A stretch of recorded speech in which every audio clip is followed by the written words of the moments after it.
We're delighted to have a record attendance of 1,400 people.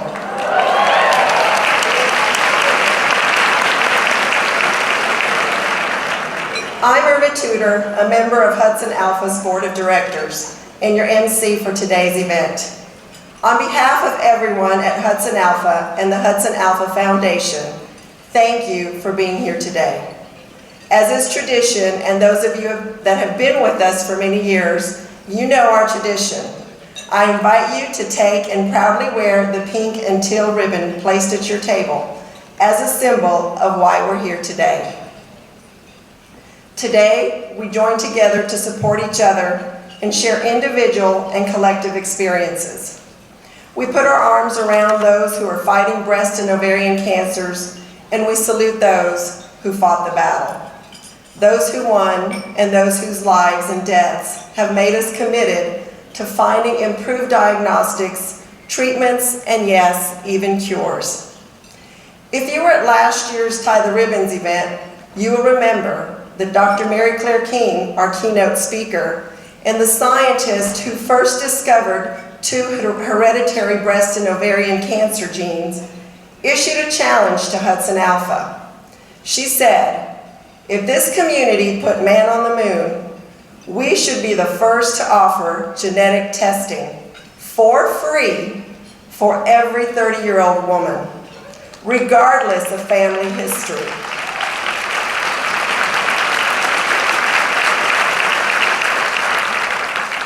Jim Hudson enthusiastically accepted that challenge and offered his financial support. We're proud to announce this genetic testing initiative that we are calling Information is Power. Jim believes our community can and will be the most genetically knowledgeable in the world. So the people at Hudson Alpha answered Dr. King's challenge, and then some. The project team at the Nonprofit Institute collaborated with Kylos Genetics, one of the associate companies located on the Hudson Alpha campus. Kylos has developed a test that doesn't just look at BRCA1 and 2 genes, the ones Dr. King discovered. Their test also evaluates 21 additional genes associated with hereditary breast and ovarian cancers. The test also identifies predisposition for other cancers like colorectal, pancreatic, prostate, stomach, and kidney cancers. Beginning today, the Information is Power initiative will provide genetic testing for 1 year for these 23 genes. The test will be free for women who live in Huntsville, Madison, and Madison County, and who are 30 years old.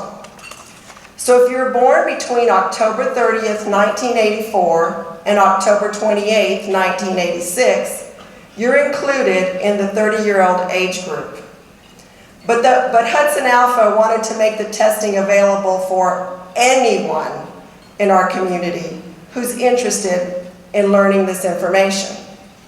So if you're 19 years old or over, man or woman, and live in Madison County or the surrounding counties of Jackson, Limestone, Marshall, or Morgan, you can be tested for just $99. You could pay as much as $3,500 for just the BRCA1 and 2 genetic test at other places. So this is indeed an incredible opportunity. It's an opportunity that wouldn't have happened without you.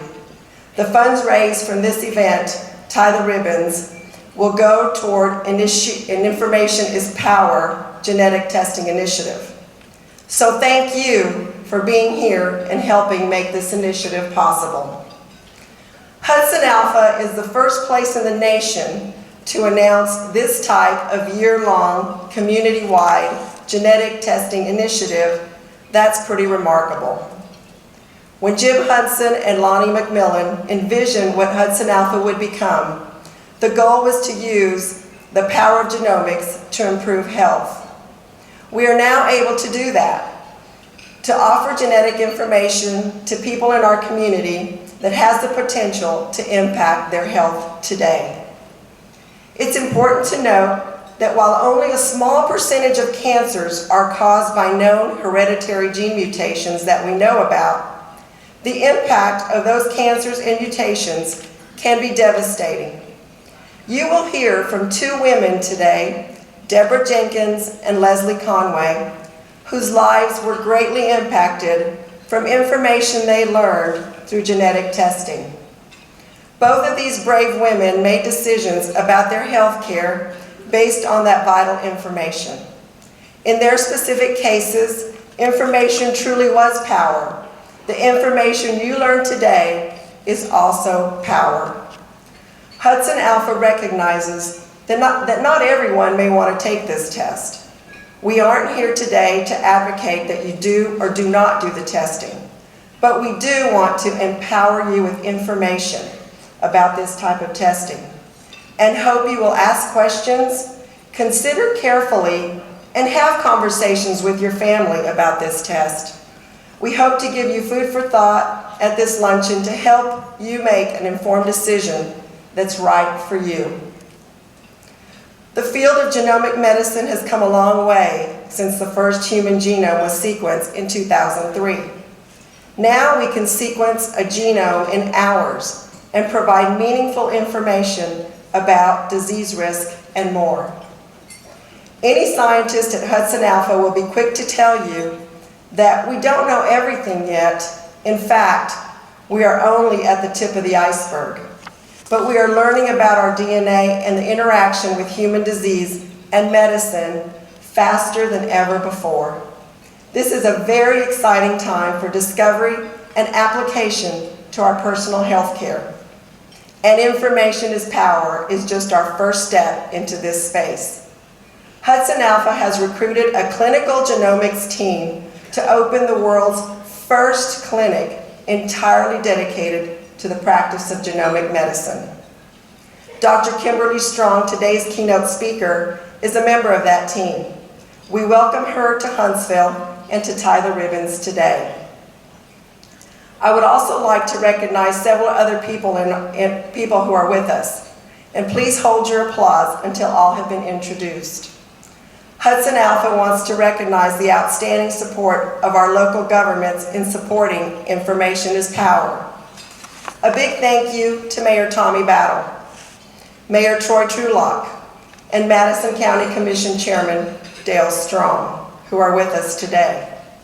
This initiative wouldn't be possible without their generous support. We also want to welcome our city's First Ladies, Eula Battle and Dana Trulock. We want to recognize from U.S. Senator Richard Shelby's office, Carrie Suggs, and from U.S. Senator Jeff Sessions' office, Lisa Montgomery. Martha Brooks, wife of U.S. Representative Mo Brooks, is with us today. From the Alabama legislature, State Representative Mike Ball and his wife, Debbie. And State Representative Jim Patterson and his wife, Susan. A special welcome to Minda Riley Campbell, daughter of former Governor Bob Riley. Also here today are members of the HudsonAlpha Board of Directors, including Chairman Jim Hudson, and the HudsonAlpha Foundation. Also, HudsonAlpha ambassadors and connections members are in the audience. To them, a special thank you for your help in building awareness of the work being done at HudsonAlpha. Please join me in welcoming these distinguished guests.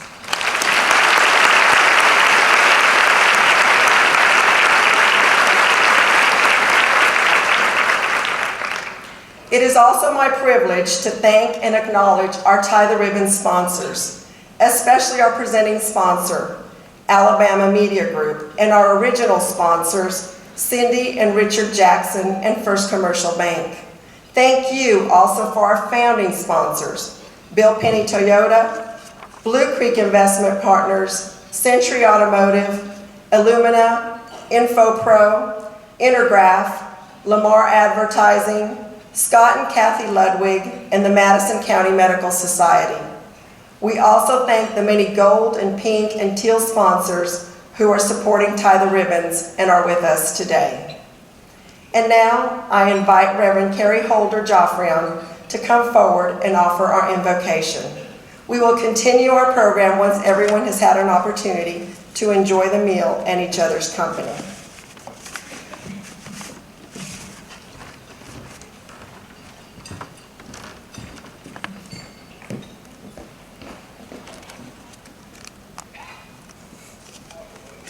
This is a very beautiful sight from here.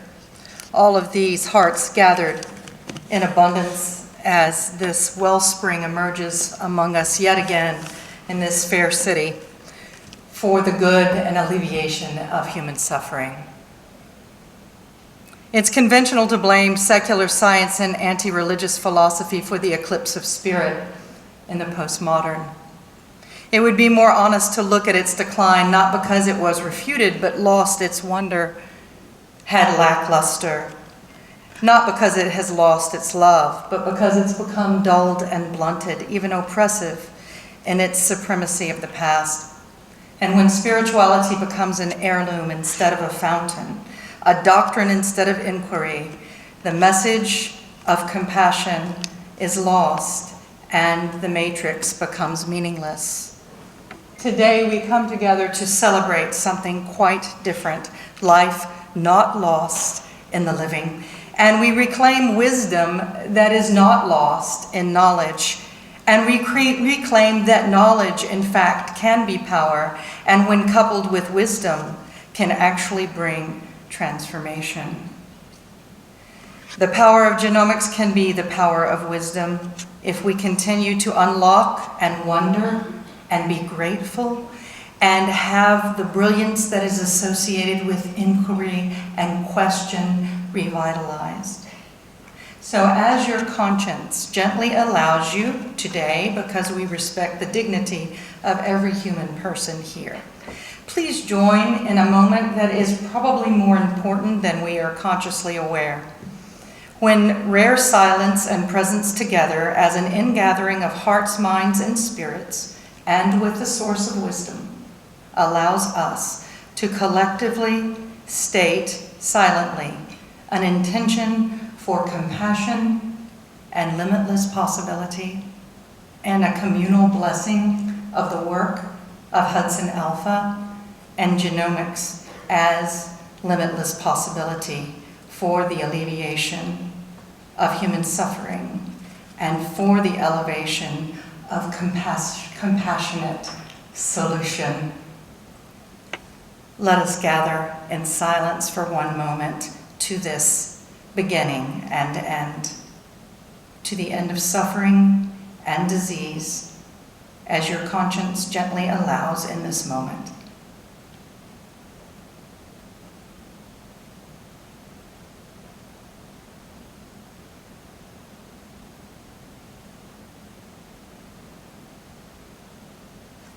Amen.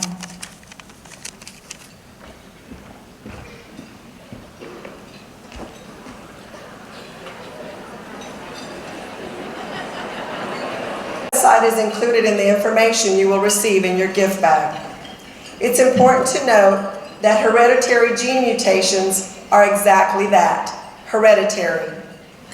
So as you learn more about the testing or decide to take the test, there may be other people in your family who also will want to learn this information. Deborah Jenkins is our first speaker today. The leader of Merrimack Hall in Huntsville, she's committed her life to helping the lives of others with special needs. She is also incredibly brave in her acts and her willingness to share her personal story here today. Please help me welcome Deborah.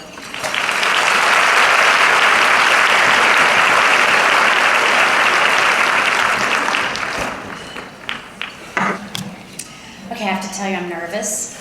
I gave a TED Talk last year and I wasn't even this nervous, and I think I'm nervous because what we're talking about today just feels so very important for our community. I'm also nervous because it was at this event last year that I heard Dr. Mary Claire King talk, and I had a gut check, and I made some decisions after that that went on to be very significant for my health care. In 2001, when she was 62, my mother was diagnosed with breast cancer. She was successfully treated, and she's here with me today, healthy and cancer-free.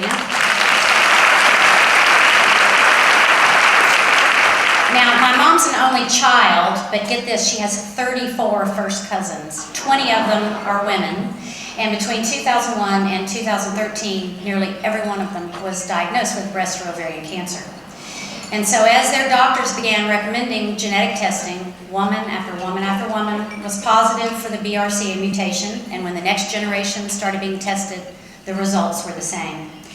This gene mutation only affects a very small percentage of the population. Only about 1% of the people, of the general population has it, but for that small percentage, it's deadly.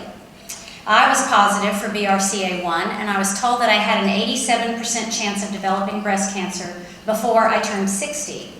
Today just so happens to be my 55th birthday, so 60 was a little too close. Thank you. By some genetic mutation miracle, my daughter does not have this mutation, and my son will be taking the cheek swab test. So anyway, last fall I had my ovaries removed, but that was a no-brainer. I've already had children, I've already been through menopause. The decision to remove my breasts, well, that was a tougher one, because I'll be frank. My breasts were an integral part of my identity as a woman, and like any woman facing mastectomy, I didn't want to remove them.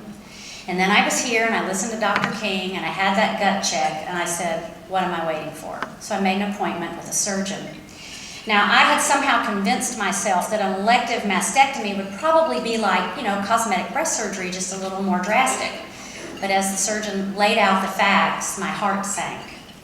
I write a blog, and as I grappled with my options and my conflicting emotions over my decision, I decided to write about it, and I titled it 4 Reasons I Don't Want to Lose My Breasts. It was published on the Huffington Post, and within a week, my words have been shared more than 7,500 times on social media, and the final tally shows that 500,000 people from 172 different countries read my words.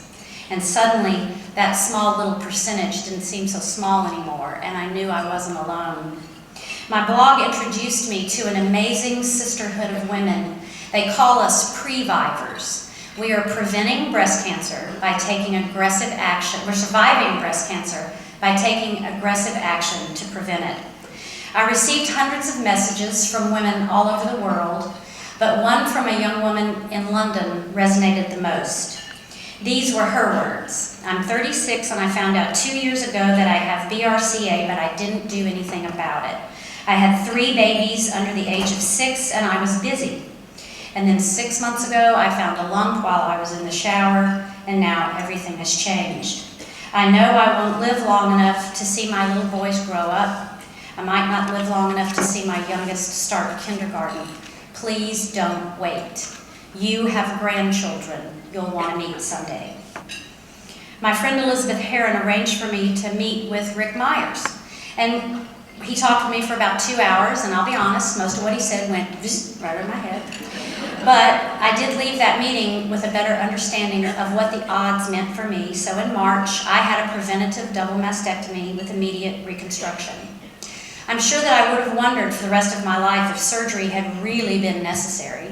I mean, an 87% chance means there was a 13% chance that I wouldn't develop breast cancer.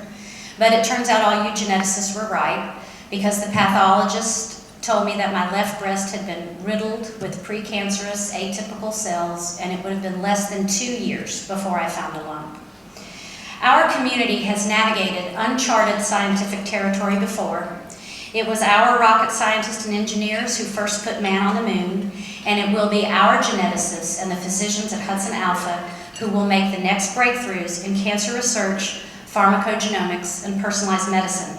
And I hope that all of our the new medical team knows that you should feel really good that you have moved into a community full of people who already know how to believe in the impossible. Thanks to HudsonAlpha and Kylos Genetics, every woman and every man with a family history or not can find out through a simple cheek swab if you carry this mutation. I urge you to take advantage of this opportunity to take your health into your own hands.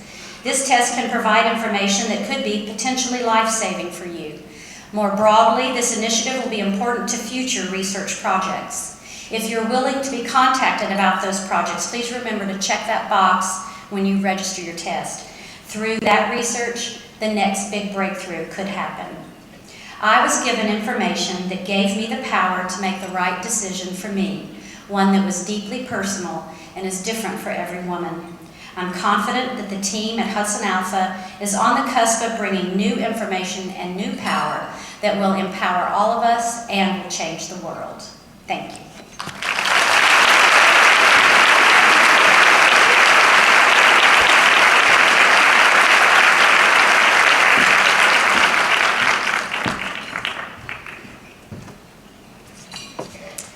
I do want to recognize a couple of people that joined us after I recognize our distinguished guests. We had State Representative Howard Sanderford and his wife Dot come in, as well as Tiffany Knoll from Congressman Mo Brooks' office here. Please help me to welcome them here.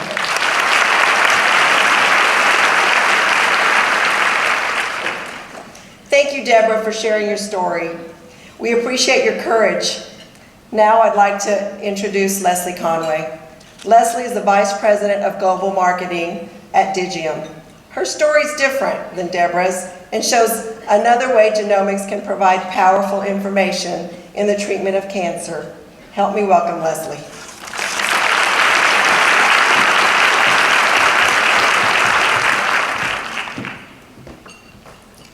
Thank you, Irma, and thank you, Deborah, for a great story. You're very brave. I attended this luncheon last year, and I remember hearing 1 out of 8 women will be diagnosed with breast cancer. And I looked around at the table and said, 8 women.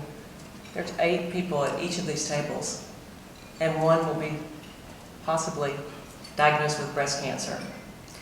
And I didn't think for a minute that person would be me, and it was.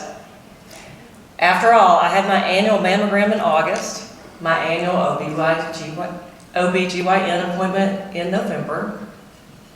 But around Christmas time, I noticed after a yoga class, I was showering and I found a small flat spot at the bottom of my breast. Didn't hurt, it was tiny. And I thought, that's different, but it's not big at all. I had my annual physical coming up and made a note to talk to my internist about it. When I showed it to him, he said, it's small. I don't think it's much. And he said, but to be prudent, let's go ahead and have it checked, and I'll have you scheduled for a mammogram. I had a mammogram, then I had an ultrasound, and then a biopsy. And several days later, I was diagnosed with invasive lobular carcinoma. I was estrogen receptor positive, and this is a less common type of breast cancer and is more likely to spread to the other breast.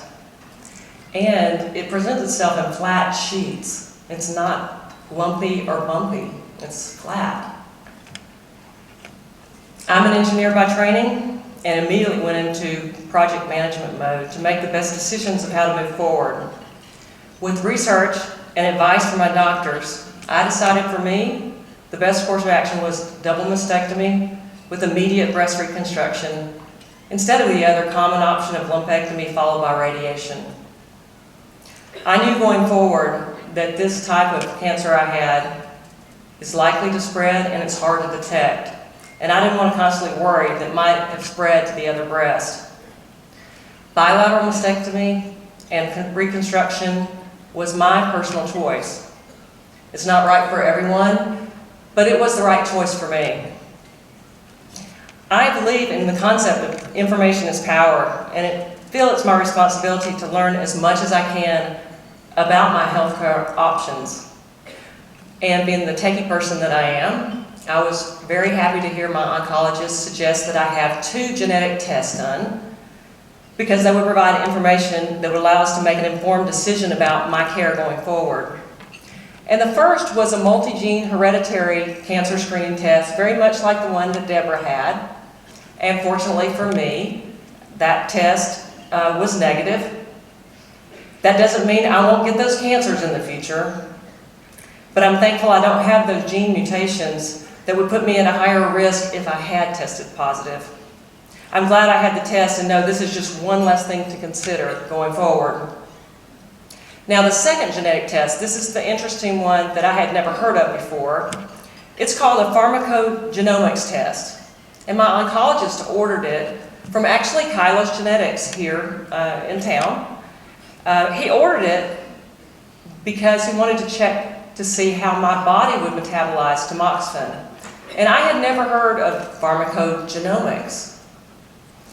I found this to be interesting because I wasn't aware our genes play a role in how some medications work. I never heard that before. Gene differences or variations between individuals can affect drug absorption and metabolization. So while one treatment regimen might work for one individual, the same regimen might cause adverse effects or not work at all for others. I, like most people, had never given thought to the fact that a drug prescribed by a doctor might not work as intended. I thought doctors knew that the drug would work when they prescribed it. But my oncologist ordered the test to specifically see how my body would metabolize tamoxifen, and tamoxifen is the anti-cancer drug that reduces my chance of the recurrence of breast cancer. I have to take it for the next 5 to 10 years. He said research shows that tamoxifen does not work for 1 out of 5 people who take it because of these particular genetic variations. And not many people know that. I was thankful he was having me tested. The results showed I actually have gene variations or mutations which make me a poor metabolizer of tamoxifen. Didn't it figure I was 1 out of those 5 again? Meaning it doesn't work well for me in the intended dose. Unfortunately, tamoxifen is the only FDA-approved anti-cancer drug for estrogen-based cancer in premenopausal women. It's the only drug available for me to take to prevent my cancer from coming back. Well, at this time, my oncologist doesn't have any other drug alternatives, but with this knowledge, he's able to change my dosage and up my dosage since I'm a poor metabolizer in hopes that I will metabolize enough of the drug to prevent reoccurrence going forward. And there's more we learned from this test that neither one of us expected. Unfortunately, I found out a little bit too late about this because I actually had the pharmacogenomics test after my bilateral mastectomy. When they sent me home from the hospital, I had experienced more than typical pain. My sister's a critical care nurse. She said, "You're experiencing more than typical pain. You usually have a pretty high tolerance of pain." The commonly prescribed Percocet and Loratab, they're codeine-based narcotics that they sent me home with, they just did not work as well as intended.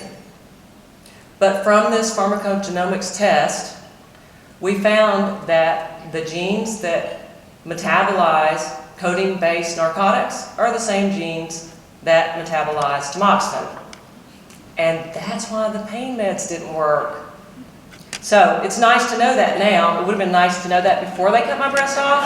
So I'm just saying, if you have to have a major surgery and you're not sure if pain meds work for you, you might want to have this test done in advance of the surgery.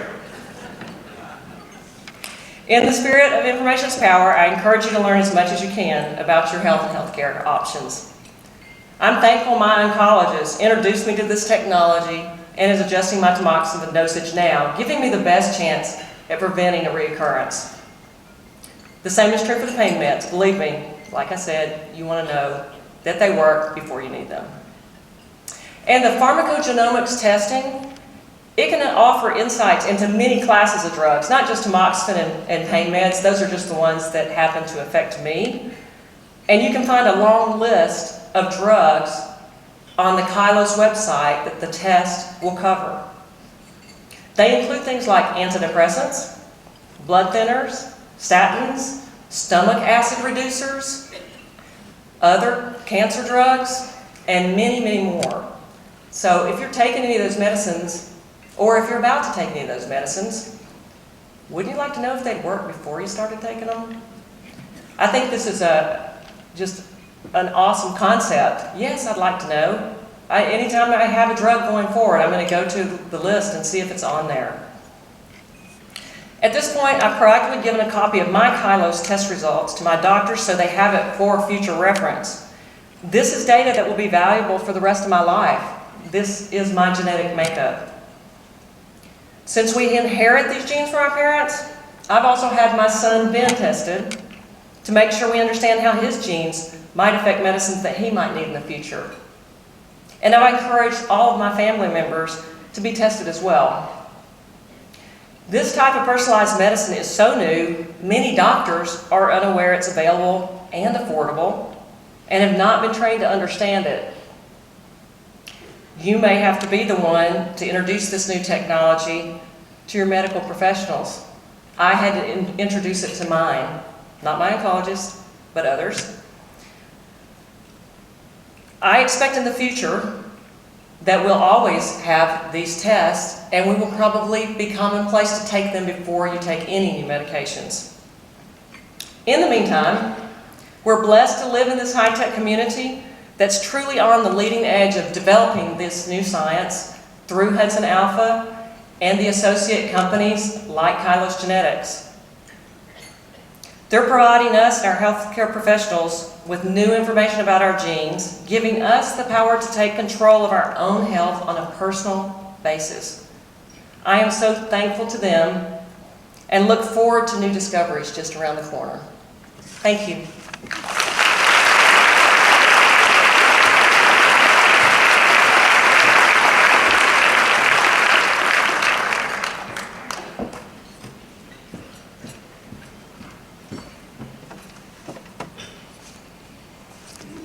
Thank you, Leslie. We appreciate you sharing your story with us. Now it's my pleasure to introduce Dr. Rick Myers, President and Science Director for HudsonAlpha. Rick will share what HudsonAlpha is doing in breast and ovarian cancer research. He also will announce a new research initiative that's been formed at HudsonAlpha. The scientists at HudsonAlpha understand that many women are bravely battling breast and ovarian cancer today. They're committing to using best technology and scientific expertise to making new discoveries that lead to better, faster diagnosis and targeted treatments that have the best chance of success. Rick, the stage is yours.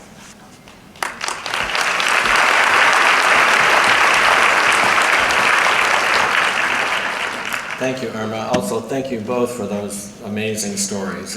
You really are amazing and brave, and I bet you we could hear many, many other stories like that in the room. Last year, I asked, when we had this event, I asked those who had been affected by breast or ovarian cancer to stand up, but I decided, especially with this large room and the results from that test last year, to do the opposite. How many here in the room who have not been directly or very closely affected by breast and or ovarian cancer? I don't think anybody's going to stand up. And if you are, you're lucky. I wish I was lucky.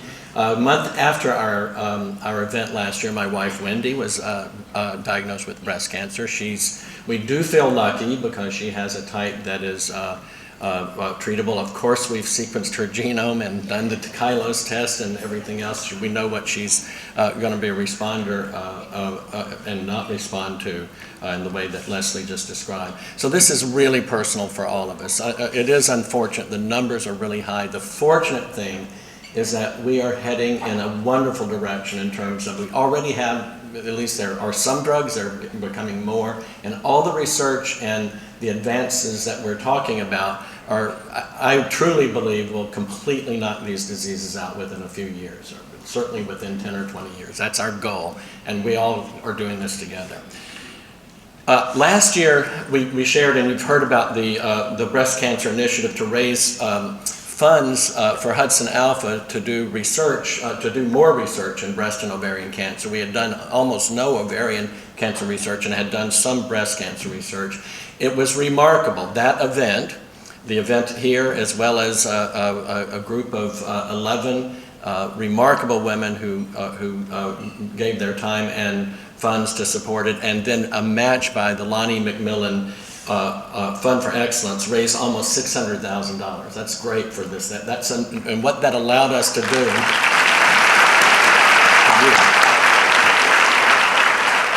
And what we said we would do is we would hire somebody to come in and dedicate their research to breast and/or ovarian cancer. And instead of hiring one person, we built a team. And I'm going to introduce that team to you now. And by the way, these folks, this is our research team on these two cancers. They're very related, so we do a lot of the research and we work on some other cancers, so there are many other members who contribute to this. But let me introduce you to them, and I'm going to ask you all to stand up. Sarah Cooper here, Dr. Sarah Cooper is one of our faculty members who joined us about 5 years ago and is working and helping to lead this team.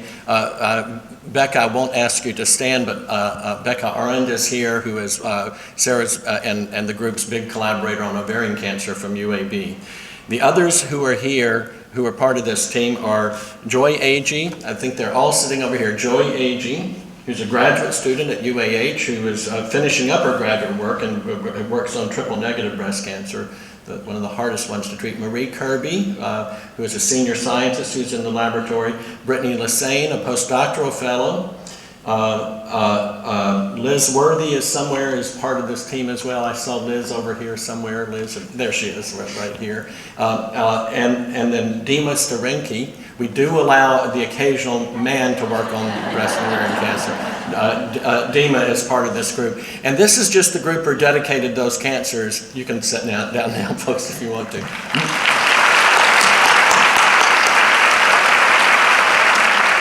But let me say something about the way science works. Nobody does this in a vacuum. It takes a team to do anything, and especially in this field, genomics and genetics are such incredibly powerful technologies. They're relatively new. That's why HudsonAlpha formed, was to bring in and develop and use these technologies. And it really is one of the main tools that is helping us to make big advances in all the things, not just detection, hopefully early detection, but things like detection, how do you follow the progression, drug response, and development of new drugs. So this team, as well as many others at HudsonAlpha, I know Sean Levy is here. He's a major player in everything we do by running what we call our Genomic Services Lab, and there's several other faculty here, as well as the rest of our support team who are critical for these efforts. We are doing amazing things already, and we want to do more. This is research takes time, it takes real brain power, it takes funds, and we are truly dedicated to this. Some of the new projects that are now possible because of your support. We're looking to see what if we could detect these early before you even get a lump or even the beginnings of a symptom. So not just the inherited breast cancers and ovarian cancers, but all of them. So trying to do early detection in cancer, other diseases is a really important part, and we're making real progress on that by applying our genomic tools. I mentioned triple-negative breast cancer. This is a particularly difficult one because there are just not really good treatments for it. And just understanding why that's different from other forms of breast cancer is critical. You don't just discover that easily. You have to do research to look at it, and that's what we're doing. So I encourage you to talk to these folks after the program, and certainly come visit us at HudsonAlpha. So I really do, again, want to thank the donors from last year and this year for making this possible, and it's really exciting to bring everybody together. So one of the things that you should also realize, everything else we do at HudsonAlpha ties into this same kind of research project. We are applying the same research tools to understand all sorts of diseases, and of course to detect them, to treat them, and to prevent them. But we also, and many of you have heard about this, and you'll hear more about this announcements fairly soon, are opening the first ever genomic medicine clinic that is just completely devoted to genomic medicine on our campus. And the clinic itself, David Bick is the medical geneticist who is going to help to lead that. Kim Strong, whom you're going to hear from in a minute, Howard Jacob, Liz Worthy, many others are playing really important roles in that. So then finally, yes, we're really excited about that. And it's a beautiful clinic, and it's right here in Huntsville, Alabama. That's the thing that we're just so proud and happy about that. So finally, I'm going to introduce one of our newest faculty members. Many of you know we recruited 5 faculty from the Medical College of Wisconsin in Milwaukee. They all have arrived with, I think, a total of 12 additional of their lab members doing amazing things. And Kim is one of those amazing people. She's a faculty member at HudsonAlpha. She specializes in bioethics. And that's a really important part of this. Think about how you use the information, all the things that you've heard about. It's really important that we understand how to collect that and use it best. So I'm very happy to introduce you our keynote speaker, Kim Strong, Dr. Kim Strong.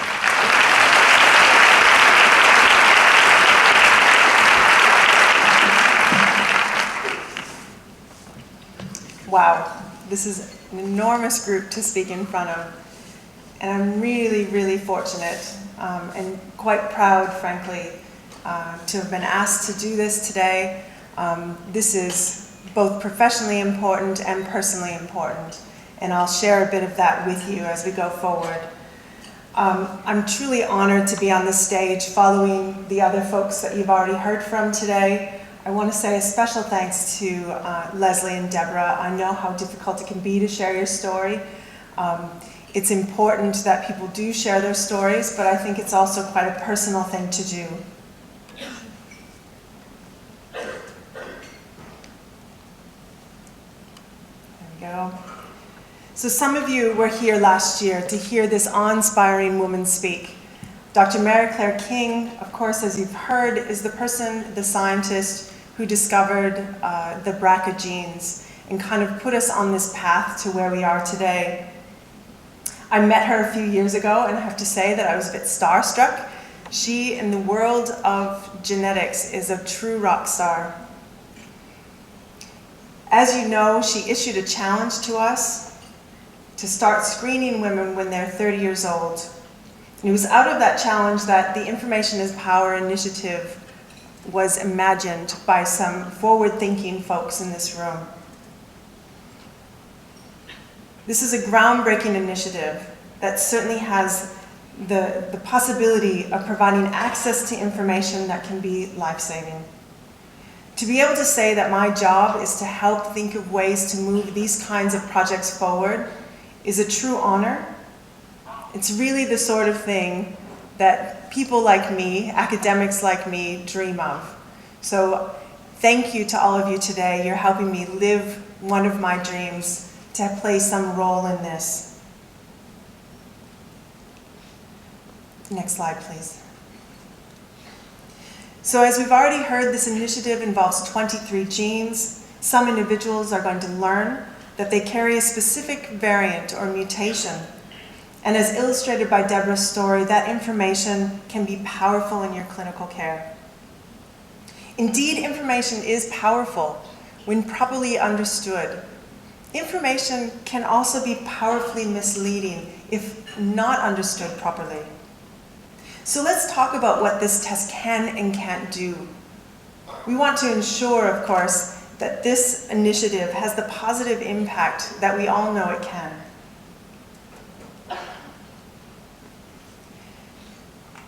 So I think at this point we do realize that if we're found to be carrying one of these gene mutations, that it provides an increased risk. Now, while that increased risk is significant for many folks, it does not diagnose cancer, nor does it guarantee that one will have cancer. It again increases one's risk, and it doesn't predict the exact timing of when a cancer would come on board as well. Something important to remember as we move forward with this initiative again is that most folks who take the test will be negative. And what we need to ensure is that people understand what that negative test means. That having a negative test for these gene mutations that increase one's risk, if you're negative for those, it doesn't mean you're not at risk. And it doesn't mean, of course, that you can't get cancer.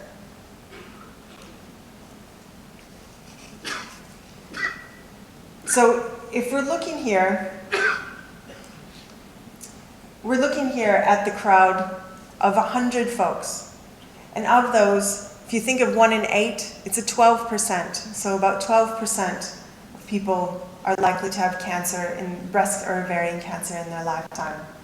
And of those, 1, so the individual in the red there, would be likely to be carrying one of these gene mutations that we're thinking about.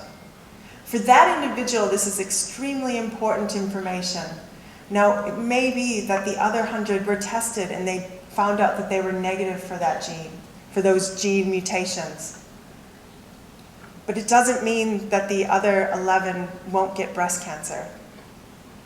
And so I think it's really poignant, and this is actually quite personal to me as well. So while you've heard a lot of things about me and my professional background, I should say that I've worked in various areas of oncology for quite a long time. But interestingly, over the last few years, I became a subject of my own research. Remember that 1 in 8 statistic? Well, that was me as well.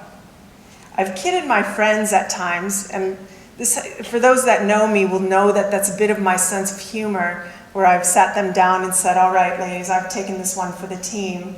And sometimes they think that's funny and sometimes not. And really, if only it were true. I think folks who have been diagnosed would gladly say, well, I have this, I can't change that. And so I would take this for the team if that were possible. In 2013, I was someone who was diagnosed with triple-negative breast cancer. So the type of breast cancer that we've heard already, it's one of the most aggressive and least understood forms of breast cancer. I went through just about every type of treatment that you can think of when you know someone who's had breast cancer. So I had neoadjuvant chemo. That was chemotherapy before I had any surgery. Went through a bilateral mastectomy, 25 rounds of radiation, and then additional chemo. We threw everything but the kitchen sink at it. Maybe even the kitchen sink, I suppose. I have a strong family history of breast cancer. I think in some ways I wasn't terribly surprised when I was diagnosed. I'm negative for these gene variants though. So even though I had this strong family history, I still ended up with breast cancer. So what my point, or what my story illustrates, is the fact that we have a long ways to go still. We have made amazing strides in understanding some of the components that are driving breast cancer and ovarian cancers and other types of cancer.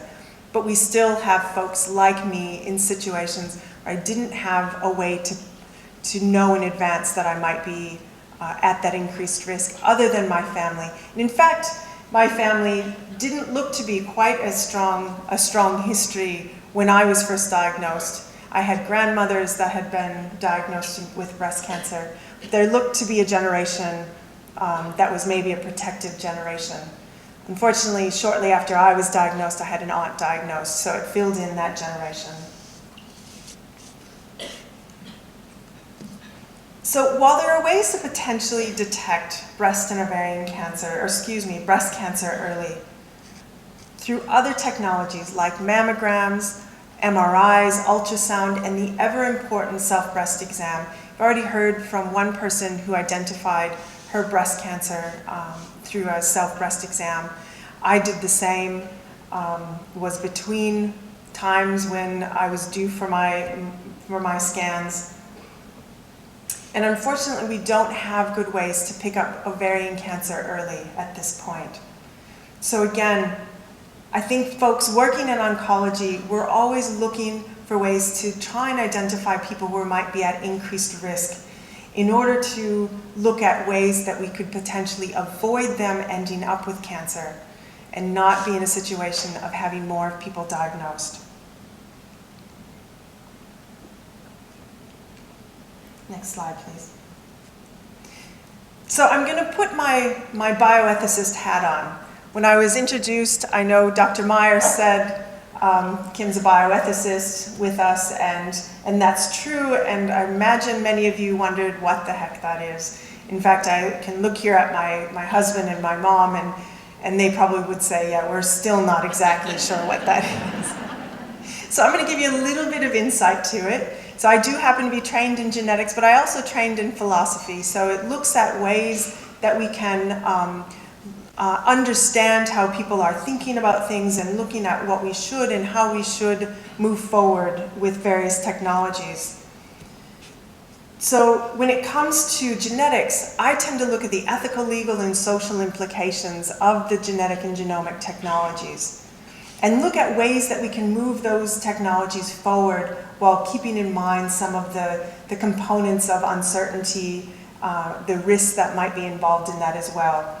So I've already mentioned the fact that we want to make sure that the people do not take this initiative in a way that is not intended.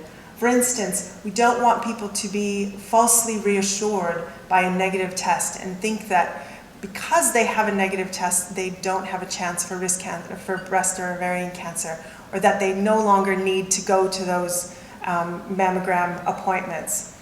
It's the exact opposite of what we're saying, actually. We want people to have discussions about this and have access to one additional piece of the puzzle. Interestingly, though, not everyone wants to know about this information. Many people will find the opportunity to learn about increased risk to be fantastic. And in fact, I think a lot of folks in our community are very inquisitive about those sorts of things. But there are others that find this terribly scary and not something they're interested in, which is a challenge because genetic information has more, relates to more than just the individual going through that test. It also has potential relevance to biological family members. So it can be challenging if you have some family members who want to know this information and some who don't.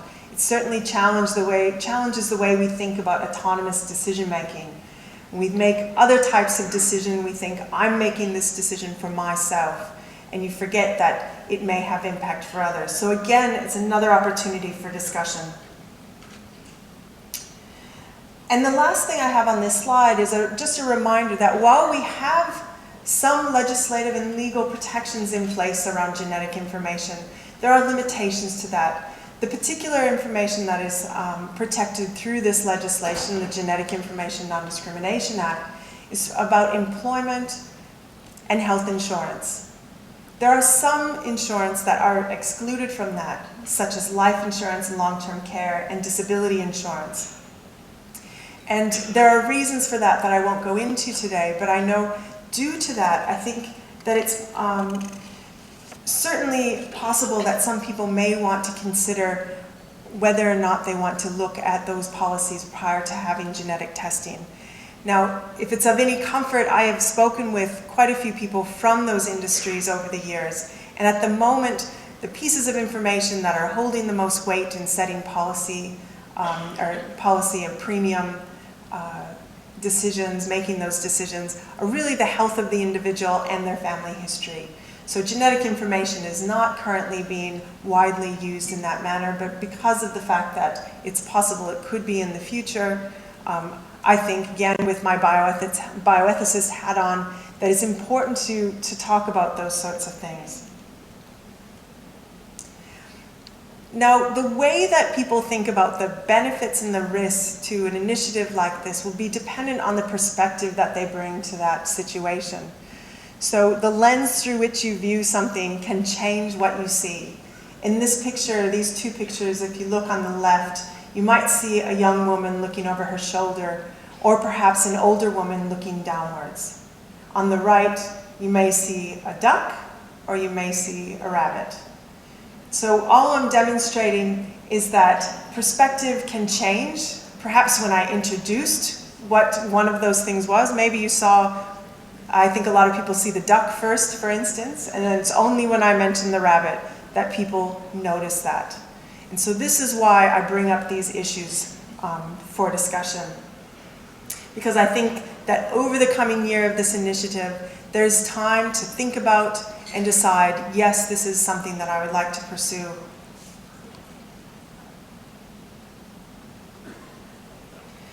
So what I know all of us in this room want is to see fewer cancers. I believe that will happen with continued research, with continued discussion with our clinical partners, with families talking to one another, screening continuing to happen, and with personal vigilance. I am excited and proud to be a part of this initiative. This is groundbreaking, but it is not without challenges. Interestingly, though, this community is the exact type of community that I think is most well placed to address those challenges head on. One of the extremely valuable components of this initiative is that it provides a platform for discussion. And I know that I've said that a few times, but I really can't emphasize that enough. It can be with families around the genetic testing, family health history, and screening appointments, reminders about screening appointments. And really, the timing is excellent. We have Thanksgiving just around the corner when families will be gathering, and perhaps this will be the impetus to have some of these discussions. Next slide, please. So when we think about the risk and the tests involved here, I'd like to just walk through one last time a recap. And that's, remember the 1 in 8 statistic. Advance, please.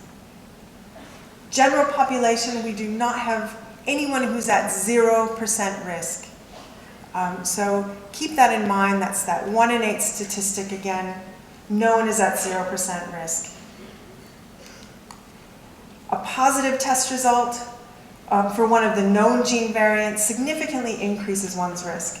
The extent of that increase will be dependent on multiple things, including family history. And that's why there isn't a top of that graph. There's not a definitive increase of that risk. There are estimates. Now the next bar graph there is a negative test result. So if you don't have a family history, you may, at best, be brought back to a population level risk, but again, not 0 risk. And then that very last one is a negative risk, or a negative, test result, but a strong family history. This is my situation. And even though I'm negative for these tests, for these gene mutations, I still had a risk of breast cancer. I still got breast cancer. So regardless of your result, the test should be an opportunity for discussion with your family, but also with your doctor. In fact, if you have a strong family history of breast cancer, so if you're in that last kind of category, or you know one of your family members carries one of these gene mutations, the most appropriate avenue for this type of testing is still through a cancer genetic counselor. Like Amy George from the CCI. Amy's actually here with us today. There she is. I see her waving a hand. Amy, along with the genetic counselors at HudsonAlpha, Kelly East, Whitley Kelly, can't remember where they're sitting, there we go, and Megan Cochran have kindly agreed to join me at the front to kind of answer some general questions. So we'll be available. Next slide, please. I can honestly say that when I was diagnosed, I actually never said, why me? I'm not sure why that was, but maybe it's just me. Instead, I found myself regularly saying, unfortunately, I'm in very good company. And I say unfortunately because I wish that company would not continue to grow at the rate that it is. As my case illustrates, the fight to understand how cancer manifests continues. New ways to treat are needed, along with outside-the-box thinking about ways to identify people who are at an increased risk earlier in order to prevent their cancers. Things like initiatives that we're putting on today, starting and launching today.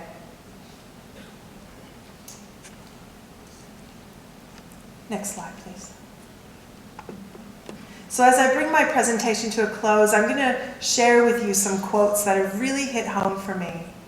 They're not my words, but they could have been. And in an effort to honor the women who wrote these, I try to lead and live my life powerfully in honor of them. So this breast cancer thing is an inconvenience, but it is my life now, and I'll live with what is. I will live powerfully when I can, and I will endure powerfully when I have to. For me, the personal battle continues. I know I've already shared with you that I was diagnosed in 2013. Well, my battle continues today. I was recently diagnosed with a recurrence, and I'm once again undergoing treatment. But thankfully, my body has lived up to my name. Strong. Have a tea there.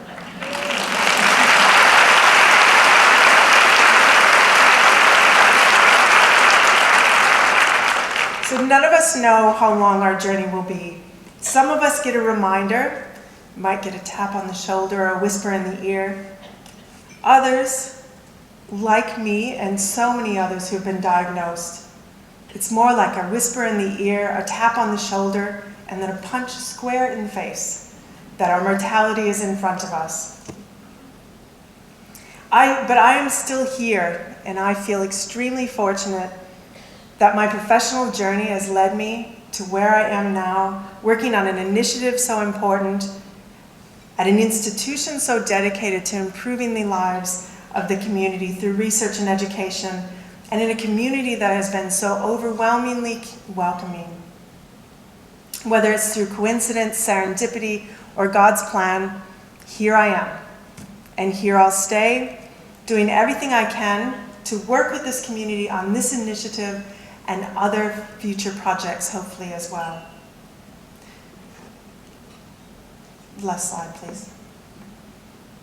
I will never call cancer a gift, but it has definitely taught me a thing or two about living and living well, and how incredibly amazing it is to just be alive and be here today, right now. Thank you so much for the opportunity, and thank you for your current and future support. Without all of you, none of this is possible. Thank you.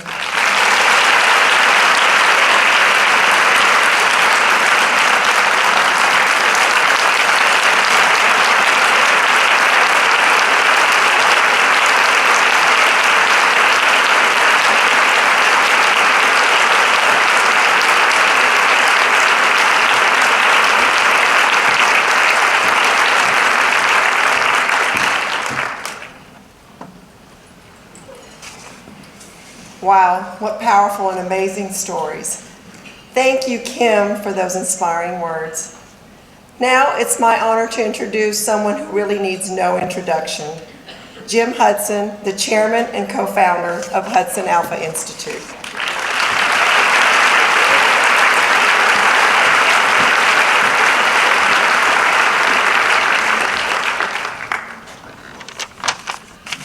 Everybody else has stood up here and said the same thing. Wow. I'm goosebumps from here all the way down, especially after Kim's talk just now. Lonnie and I really want to thank you for your support.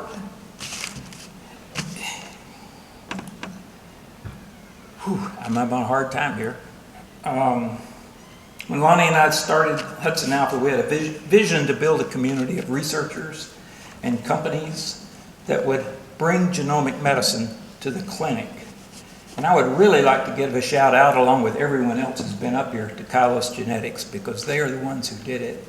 They have worked for years to bring genomic testing into the clinic, and their work with our team at HudsonAlpha is how we got here today. So I thank Kairos.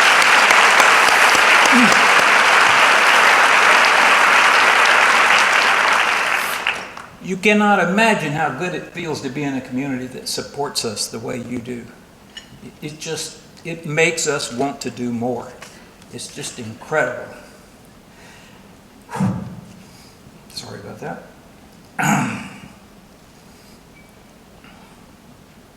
I'm skipping a lot of things I thought I was going to say that I've already heard.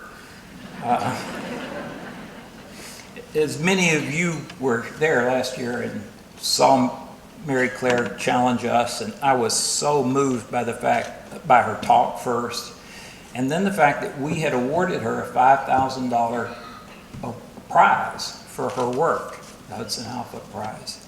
She turned right around and gave that prize back and challenged us to do this initiative. And I got excited, jumped up on the stage and matched that. And that very day, $30,000 was raised. Since then, lots more money has been raised for this initiative. But we still need more.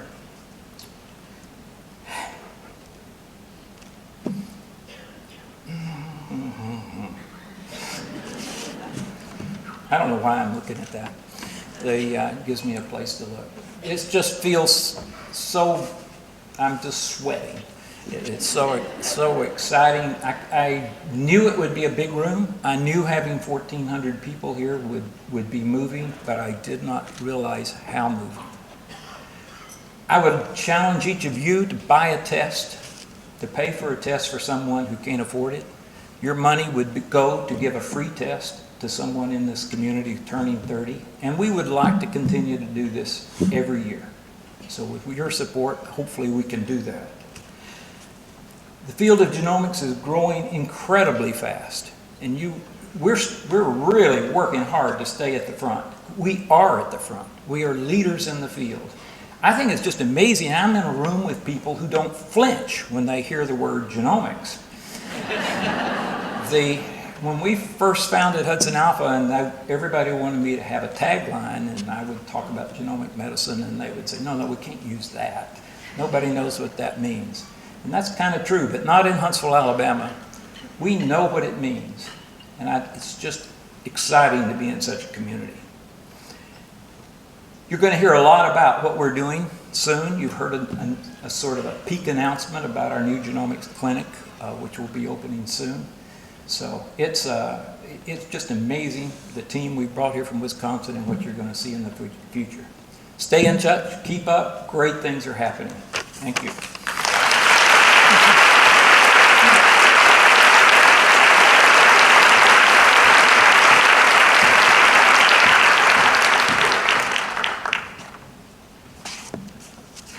This is my last time up.